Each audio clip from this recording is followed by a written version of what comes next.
네, 자 그러면 우리 저번 시간에 생명이란 무엇인가에 대해서 했고 생명의 6가지 특징에 대해서 했었어요. 이거 보지 말고 얘기해 봅시다. 무엇과 무엇 6가지. 세포 끝입니까? 문장을 완벽하게. 그렇죠. 세포로 구성이 되어 있고 그 다음 물질 대사를 해야 되고 그 다음 자극에 대해서 그쵸 반응해야 되고 항상성을 유지해야 되고 그 다음 발생과 생장 혹은 성장이라고 해도 되고 그 다음 생식과 유전 그 다음 적응과 진화입니다. 이 중에 4가지가 개체 유지 현상이에요. 4가지가 뭐죠? 세포로 구성이 되고 개체를 유지하는 거 그 다음 나 자신을 유지하는 거 개체 세포로 구성되어 있어야 되고 물질 대사해야 되고 그 다음 그쵸 자극에 대해서 반응해야 되고 항상성 그 다음 발생과 성장. 자 나머지 2개 생식과 유전 그 다음 적응과 진화는 어떤 특징에 해당해요? 종족 유지 현상에 해당합니다. 자 세포로 구성이 되어 있고 세포는 생명체 구조적 기능적 기본 단위였고 핵 미토콘드리아 염록체가 있었습니다. 대표적인 것들 그 다음 뒤에서 더 자세히 배울 거예요. 자 그 다음 단세포 생물과 다세포 생물로 나눕니다. 단세포 생물은 하나의 세포가 하나의 개체, 다세포 생물은 여러 개의 세포가 하나의 개체를 이룹니다. 알겠죠? 알겠나요? 단세포 생물은 얘네들이 대표적으로 있었어요. 자, 그 다음 물질 대사입니다. 물질 대사의 정의는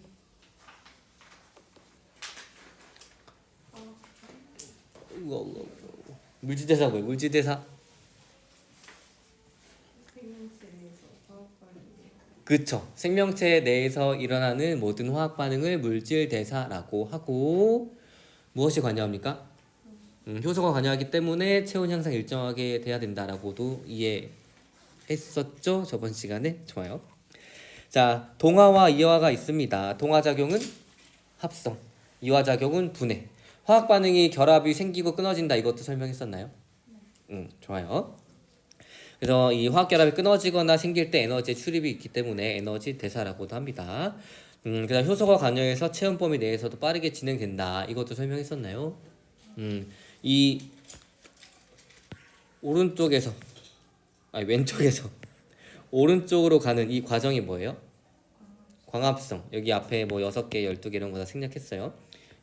오른쪽에서 왼쪽으로 가는 건 세포 호흡입니다. 알겠죠? 자, 그런데 오른쪽에서 왼쪽으로 가는 게 세포호흡도 있지만 연소도 있어요.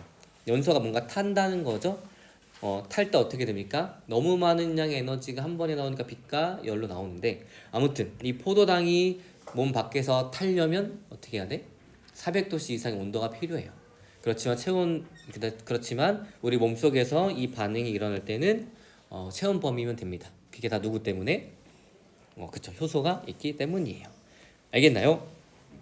다음 자극에 대한 반응도 해야 됩니다. 그래서 굴광성, 굴중성 다 설명했었죠? 식물 호르몬도 왜 굴광성이 일어나는지도 설명했습니까?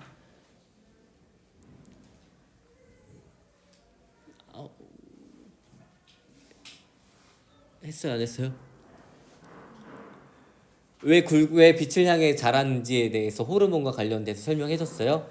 좋아요. 선생님 설명 다시 했는지 안 했는지 물어볼 때 설명했으면 고개를 끄덕여주면 넘어갈 수 있어요. 알겠죠? 자, 그다음 항상성입니다. 체온, 혈당량, 그 다음에 삼투압을 일정하게 조절해야 된다. 삼투압은 농도라고 생명과학에서는 생각해도 요 단원에선 큰 문제가 없다. 요겁니다. 삼투압과 확산, 그리고 삼투압이 무엇인지도 설명했었나요? 좋아요. 그거 다 잊어먹어도 이제 삼투압은 농도다. 그래서 우리 몸의 농도를 일정하게 유지하는 것도 중요하다. 이거를 기억하고 있으면 됩니다. 이분이 땀 흘리는 것도 보여줬나요? 지금 보세요. 더우니까 땀을 흘려서 체온을 일정하게 유지합니다. 후. 자, 볼게요. 이제 발생과 성장부터 하면 되나요? 좋아요. 자, 개체 유지 현상의 마지막인데 발생도 해야 되고 성장도 해야 됩니다. 일단 요거 그림 볼게요. 하나의 수정란이 있어요. 얘가 올챙이가 되고 이렇게 뒷다리가 쏙 다리가 쏙 혹시 이 노래 알아요? 쏙쏙 나왔어요. 그렇지만 아직 올챙이와 개구리가 그 어느 사이입니다. 그러다가 이제 꼬리가 없어지면서 어린 개구리가 돼요. 어린 개구리는 커가지고 개굴 이렇게 큰 개구리가 됩니다. 됐죠? 자, 그러면 이 과정이 다 발생과 성장인데 하나의 수정란이 하나의 개체가 되는 과정을 발생이라고 하고 이 어린 개구리가 이제 몸집이 커지는 것을 생장 혹은 성장이라고 합니다. 굳이 발생을 구분하고 성장을 구분하지 않아도 되지만 구분해 보자면 자, 요 하나의 수정란이에요. 얘가 어떤 기능이 있어 보여요? 없죠. 그냥 수정란 덩그러니 하나 있습니다. 그런데 얘가 점차 우리 몸을 구성하는 개구리 몸을 구성하는 근육도 돼야 되고 신경도 돼야 되고 뭐 혈액도 돼야 되는 거예요. 자, 이렇게 기능이 없던 세포가 기능을 찾아가는 과정이 있습니다. 그 과정을 분화라고 해요. 기능이 없던 세포가 본인의 기능을 찾아가는 과정을 분화라고 하고 그 다음에 하나의 세포가 하나의 근육세포만 하나의 신경세포만 딱 돼요. 신경세포가 우리 몸에 한 개만 있습니까? 엄청나게 많죠. 그래서 세포의 숫자도 증가시켜줘야 돼요. 그래서 세포가 숫자가 증가하는 것을 분열이라고 합니다. 그래서 이 발생이라고 하는 것은 무엇이냐면 하나의 수정란이 세포 분열해가지고 세포의 개수를 많이 늘리고 각각 개수를 늘리는 분열이 일어나고 각각의 세포들이 기능을 찾아가는 분화가 같이 일어나는 과정을 뭐라 그러냐면 발생이라고 해요. 이렇게 생식 결과 생긴 수정란이 세포 분열과 분화를 거치면서 새로운 개체가 되는 과정을 발생이라고 합니다. 여기까지 됐어요?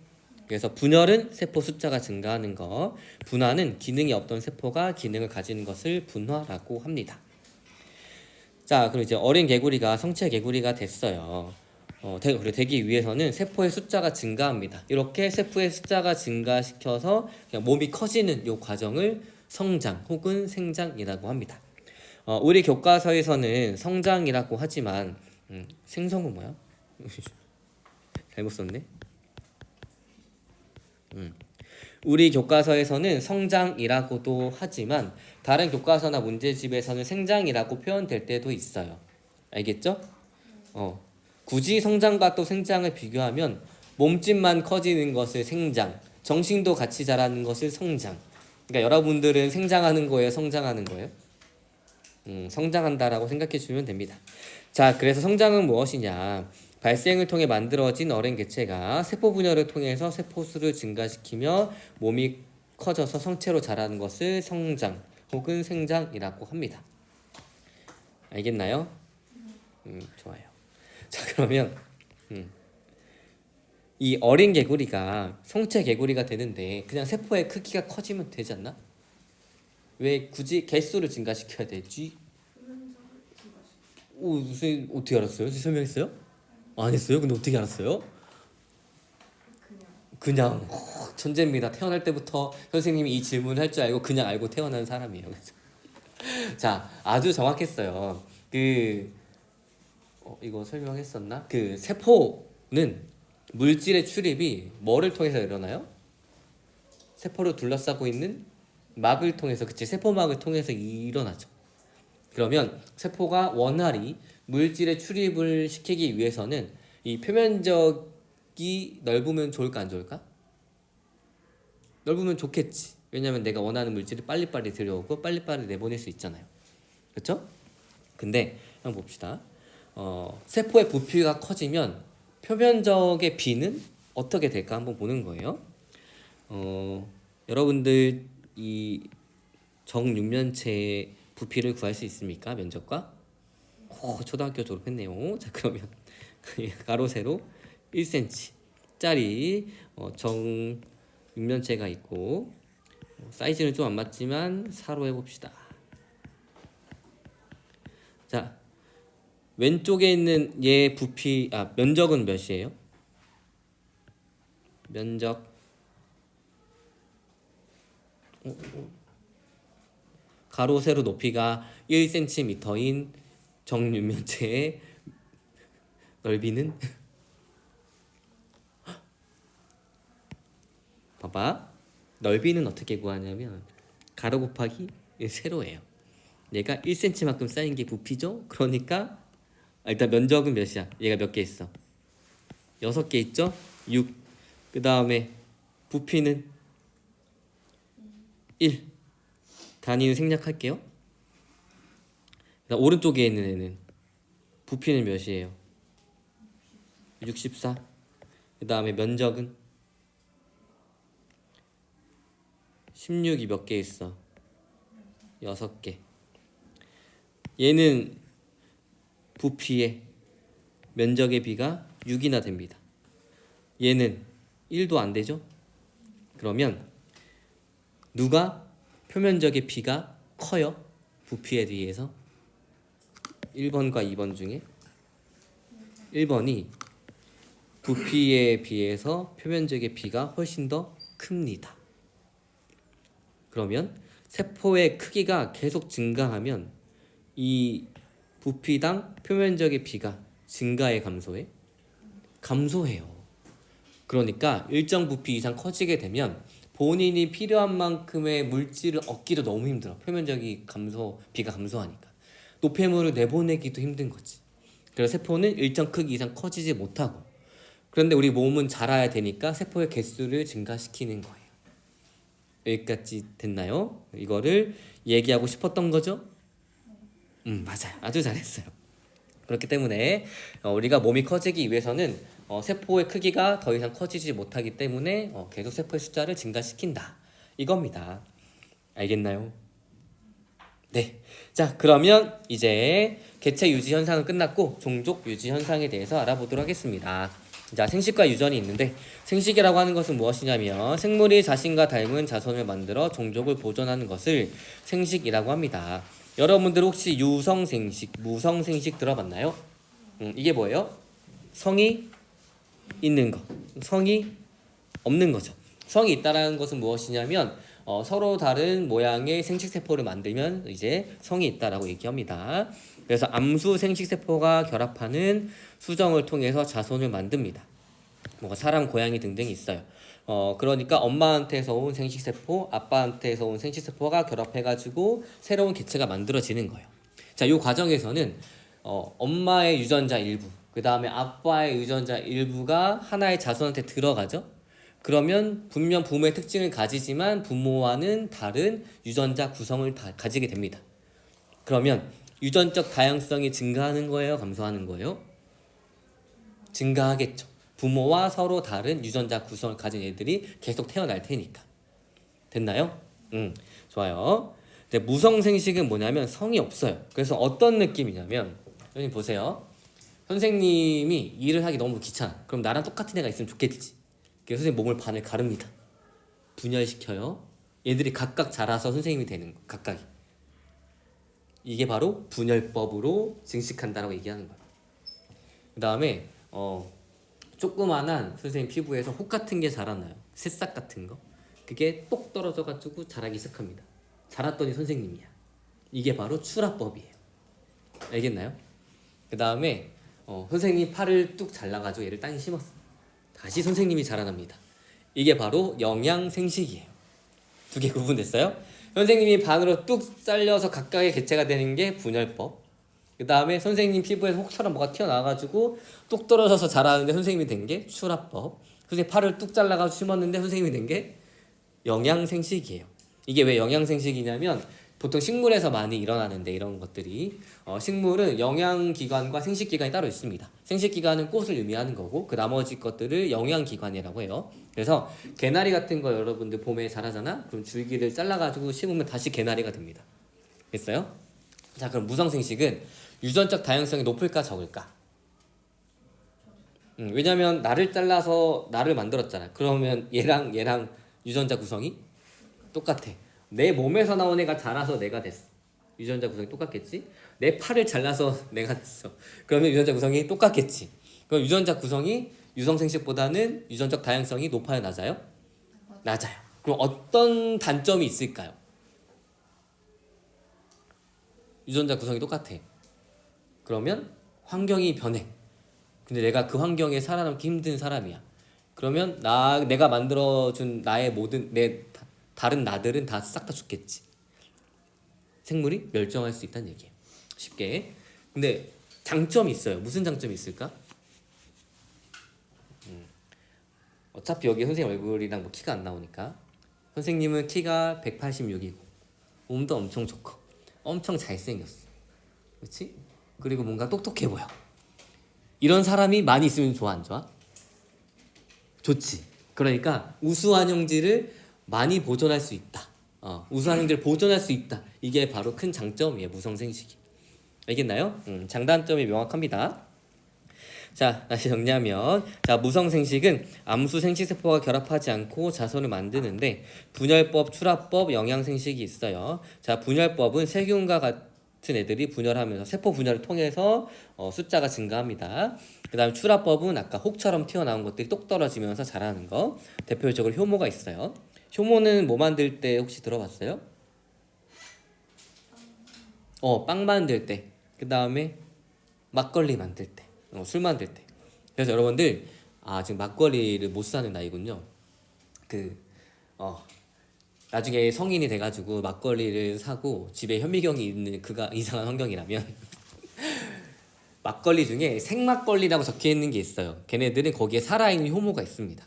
그래가지고 생막걸리를 현미경으로 관찰하게 되면 우리 효모를 관찰할 수 있어요. 알겠죠? 자, 그 영양생식은 식물에서 일어나는데 식물의 줄기를 잘라다 심으면 다시 새로운 개체가 되는 것들을 영양생식이라고 합니다. 알겠나요? 자, 유전은 무엇이냐? 부모의 형질이 자손에게 전해지는 현상으로 정록생명인 어머니로부터 정록생명인 아들이 태어난다. 이거는 되게 많이 나오는 문장인데 왜 그런지는 유전 단원에 들어가서 자세히 설명할 거예요. 자, 일단 정록생명이 뭘까요? 그렇죠. 적색만 있으면 보고 녹색만 있으면 보지만 정록이 이 붉은색과 녹색이 같이 있으면 구분이 잘 안 되는 겁니다. 근데 이제 구분하는 정도 안 되는 정도도 굉장히 스펙트럼처럼 넓은 걸 가지고 있어요. 자, 아무튼 어머니의 특징이 아들에게도 물려집니다. 고양이를 낳았어요. 귀여워라, 그치? 아무튼 부모가 닮았어, 안 닮았어요? 닮았죠. 이게 바로 유전이란 얘기입니다. 자, 그럼 이제 적응과 진화 보도록 할게요. 자, 적응은 무엇이냐면 생물이 환경과 상호작용하면서 환경 변화에 맞추어 자신의 구조나 기능, 행동 등을 변화시키는 것을 적응이라고 합니다. 예를 들어서 북극여우인데 얘는 여름에 북극여우고 얘는 겨울에 북극여우예요. 같은 애예요. 근데 계절에 따라서 색깔이 다릅니다. 왜 이렇게 달라야 할까요? 환경이 변하니까. 왜 달라야 하죠? 아주 좋아요. 이렇게 볼게요. 여름이에요. 북극도 여름이 있습니다. 주변이 녹색과 갈색인 애들이 많아요. 식물들이. 그럼 얘가 혼자 하얀색이야. 그럼 눈에 잘 띌까 안 띌까? 혼자 하얀색이야. 이 갈색과 녹색 사이 혼자 하얀색이 덩그러니 있어요. 그러면 눈에 잘 띄어 안 띄어? 잘 띄겠죠. 그러니까 얘를 잡아먹는 북극곰이 저기 있다 하면서 이제 잡아먹을 수 있고. 근데 얘도 누군가를 잡아먹고 살아야 될 거 아니야. 그럼 얘의 먹이가 있는데 토끼랑 눈이 잘 맞추실까 안 맞추실까? 너무 잘 맞추시겠지, 흰색이면. 그렇기 때문에 변해야 하는 거예요. 자, 겨울이에요. 다 흰눈이 쌓이죠? 그러니까 얘가 흰색으로 변해야지 본인의 생존에 유리합니다. 이런 식으로 하나의 개체가 환경에 맞추어서 변화하는 것을 적응이라고 해요. 알겠죠? 자, 근데 진화는 무엇이냐면 이렇게 적응하다 보니까 전체 이 생물종 집단이 변했어. 그러면 얘를 진화라고 하는 거예요.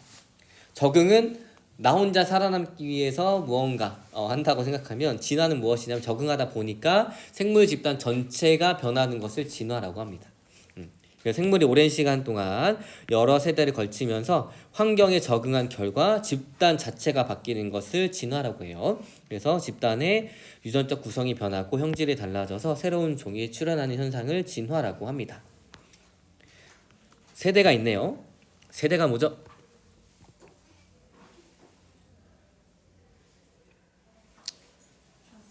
자손.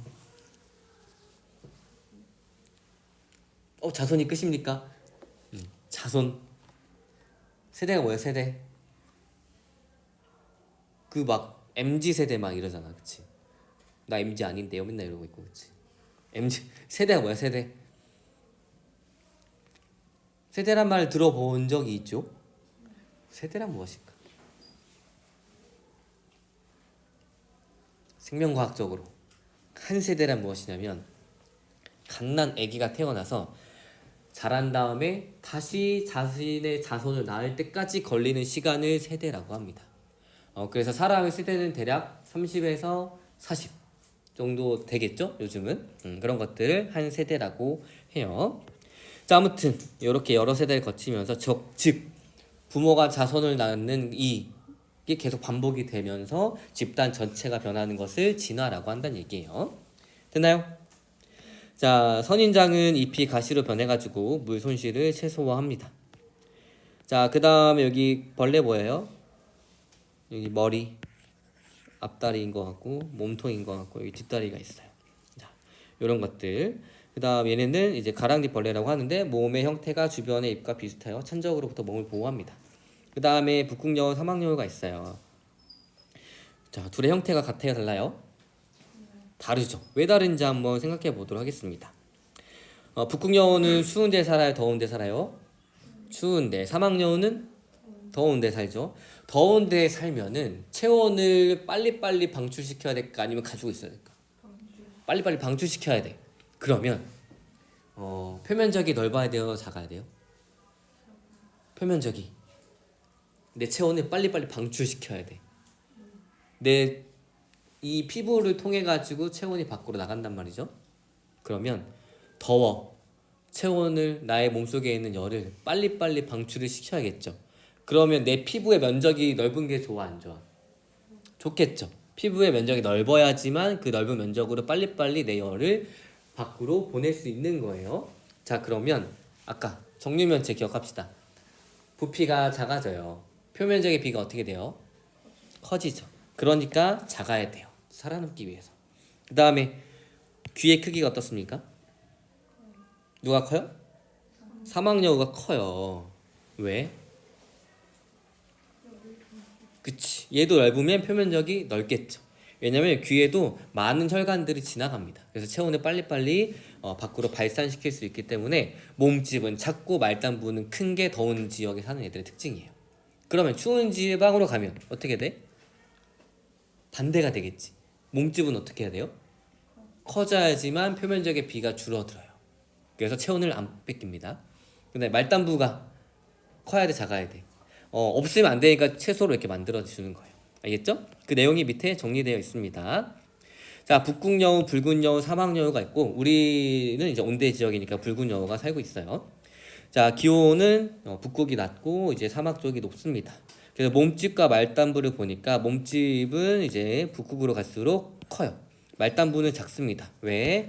몸의 부피에 비해 표면적을 작게 해서 열 손실을 감소시키기 위해서예요. 자, 반대로 사막 쪽으로 가게 되면 몸집은 작고 말단부는 큽니다. 왜? 몸의 부피에 비해 표면적을 넓혀가지고 열 발산을 빨리빨리 하기 위해서요. 알겠나요? 좋아요. 자, 그러면 이제 바이러스에 대해서 한번 알아보도록 하겠습니다. 여러분들이 바이러스와 정말 밀접한 관계를 가진 세대죠. 맞나요? 여러분들이 충격적인 사건이 뭐 있었습니까? 여태까지 자라오면서. 코로나가 뭐예요? 바이러스가 뭐죠?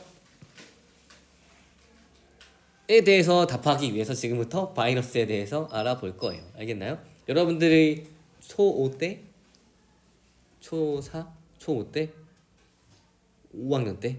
그때 코로나가 코비드19라는 코로나 바이러스가 창궐해가지고 우리가 이제 막 어디 돌아다니지도 못해, 학교에 가지도 못해, 그리고 이제 내가 어디 돌아다니다 걸리면 내 모든 동선이 다 나와. 그래가지고 집 밖으로 나가지도 못해 막 이랬었잖아요. 도대체 이 바이러스는 무엇이길래 이렇게 우리가 크게 한 번씩 뭔가 되었나 한번 보도록 하겠습니다. 자, 바이러스는 무엇이냐면 여러 가지 질병을 일으키는 병원체예요. 병의 원인이 되는 물체입니다. 모든 바이러스가 질병을 일으키는 건 아니지만 우리가 공부하는 바이러스들은 결국에 우리한테 어떤 피해나 이런 거 주기 때문에 공부를 하는 거겠죠. 그래서 여러 가지 질병을 일으키는 병원체라고도 합니다. 병원체는 병의 원인이 되는 물체라서 되게 여러 가지가 있어요. 바이러스가 있을 수 있고 세균이 있을 수 있고 곰팡이가 있을 수 있습니다. 알겠죠? 그 중에 하나가 이제 바이러스예요. 자, 바이러스는 특징이 무엇이냐면 세균보다 크기가 작습니다. 우리 세균 앞에 어디에서 나왔었어요?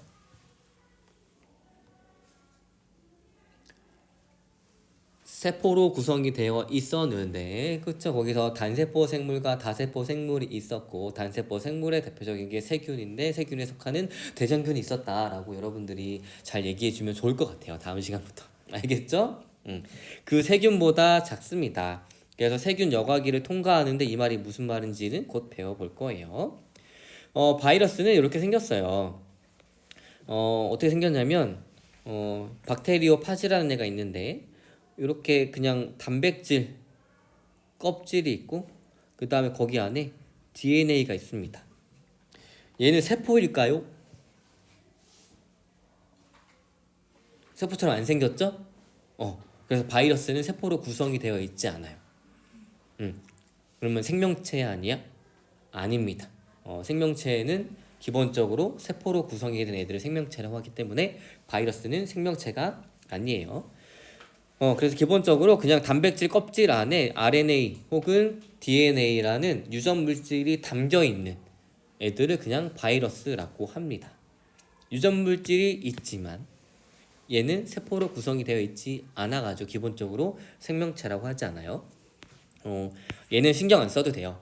얘는 무엇이냐면 본인 게 아니라 남의 거 가져와가지고 둘러싼 거야. 알겠죠? 그래서 이 바이러스는 기본적으로 단백질 껍질과 RNA, DNA와 같은 유전 물질로 구성이 된 애다 정도를 기억해주면 됩니다. 혹시 HIV 들어봤나요? 이게 뭐죠?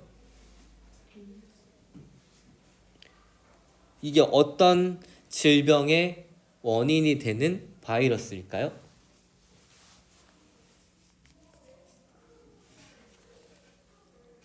에이즈 들어봤어요? 들어봤나요? 에이즈가 어떤 병이에요?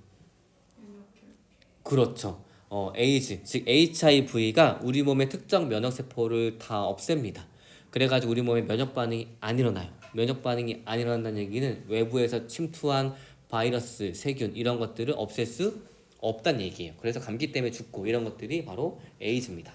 알겠나요? 네, 다시 정리하면 모양은 방금 본 것처럼 굉장히 다양하고 구성은 단백질 껍질과 유전 물질인 핵산으로 구성이 되어 있습니다. 그래서 DNA 또는 RNA로 구성이 되어 있어요. 알겠나요? 자, 바이러스의 특성은 무엇이냐면 생물은 아니에요. 그래서 생물의 특성을 가진 겁니다. 그래서 이제 바이러스는 생물적 특성과 비생물적 특성 두 가지를 모두 다 가진 애예요. 그러니까 세균보다는 엄청 작은데 생물의 특징도 일부 가지고 있고 그 다음에 비생물의 특징도 일부 가지고 있는 애를 우리가 그냥 바이러스라고 하는 겁니다. 자, 그럼 바이러스가 가진 생물적 특성과 비생물적 특성이 무엇인지 한번 보도록 할게요. 자, 유전 물질인 핵산을 가지고 있고 생물처럼 그 다음에 조건이 있어요. 살아있는 숙주 생물 내에서입니다. 숙주가 뭐죠? 숙주?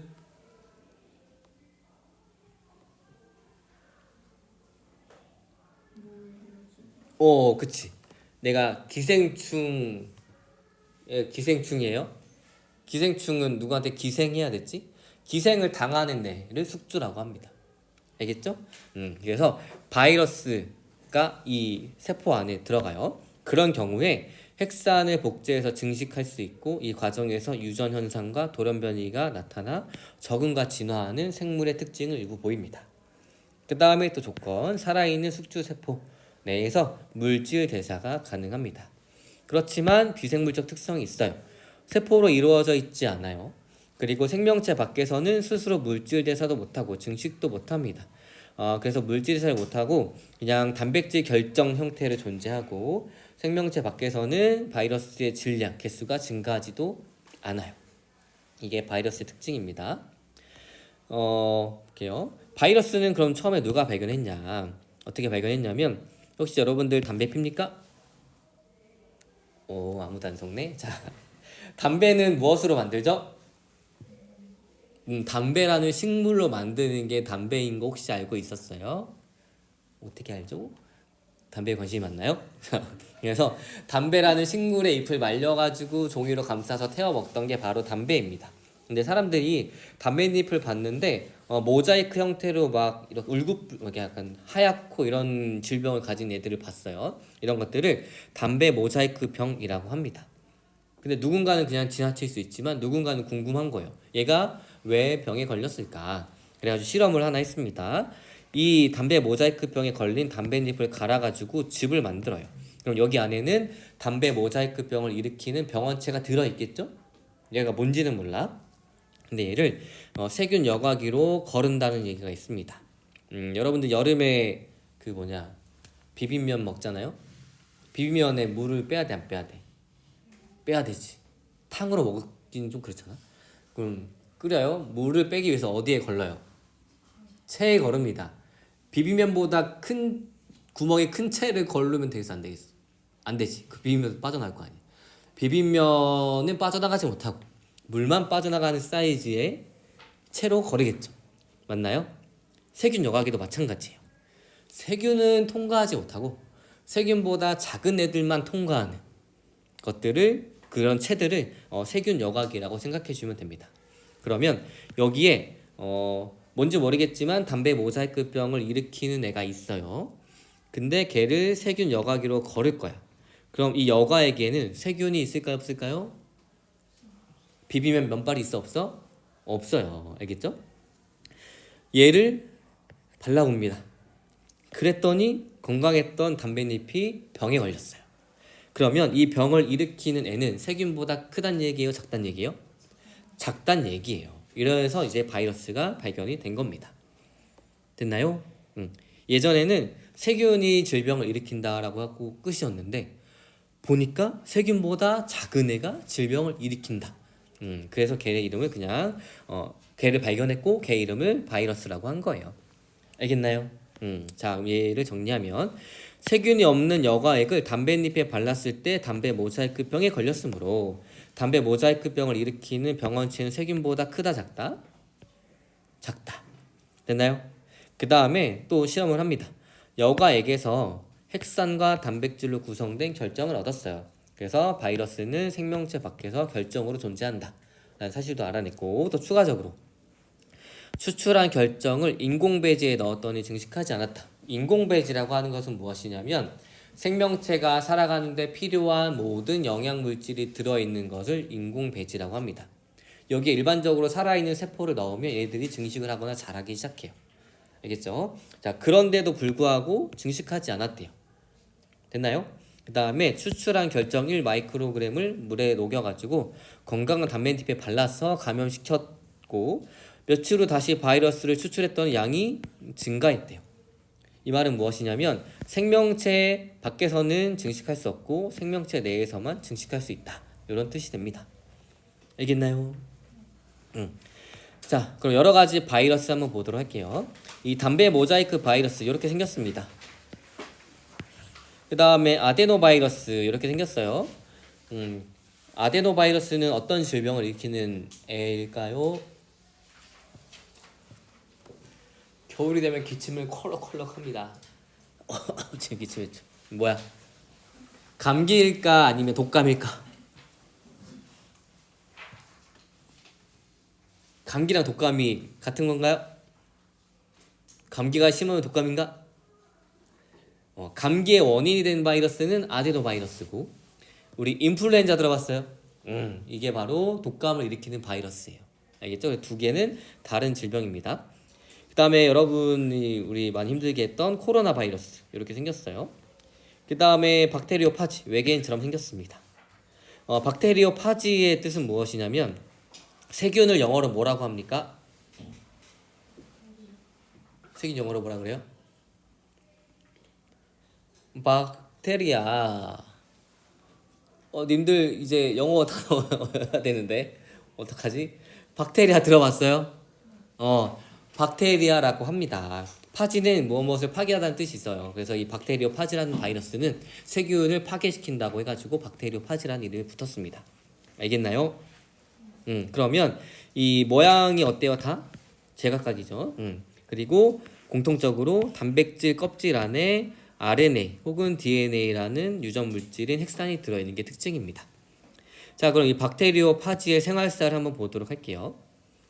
박테리오 파지는 이렇게 생겼어요. 그리고 실제로 이제 전자현미경 사진을 보게 되면 이게 세균입니다. 그러니까 세균이 대략 이렇게 생긴 거예요. 더 크게 거기에 붙어 있어요. 그러니까 세균보다 어마어마하게 작겠죠? 그 다음에 다리를 여기 꽂아가지고 본인의 단백질 껍질 속에 있던 DNA를 쑥 넣어줍니다. 요거 쑥 들어가는 거 보여요?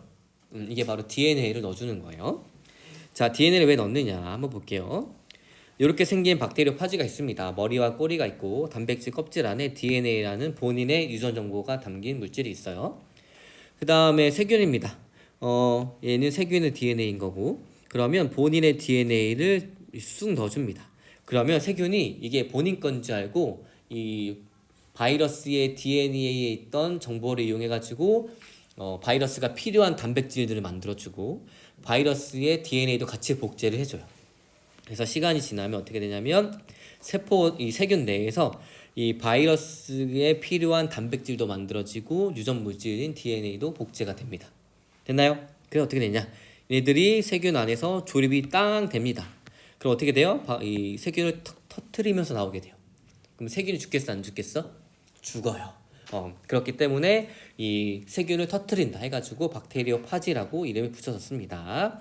다시 정리하면 박테리오 파지는 세균에 부착한 뒤 자신의 DNA를 세균 내부로 넣은 뒤에 세균의 효소를 이용해서 자신의 구성물질 DNA, 단백질 껍질을 만들고 이 구성물질들이 조립되어서 증식합니다. 이후 세균을 터트리면서 나오는데, 즉 바이러스는 분열을 통해 증식하지 않고 조립이 돼서 이렇게 나오게 되는 거예요.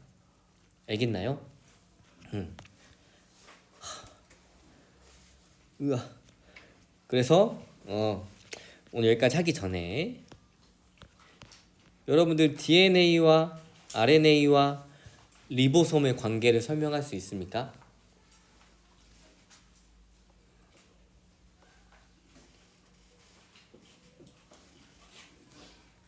지금 DNA 나오고 RNA 나오고 리보솜 나오고 단백질 나온 게 처음이 아니라 작년에도 배웠어요. 그쵸?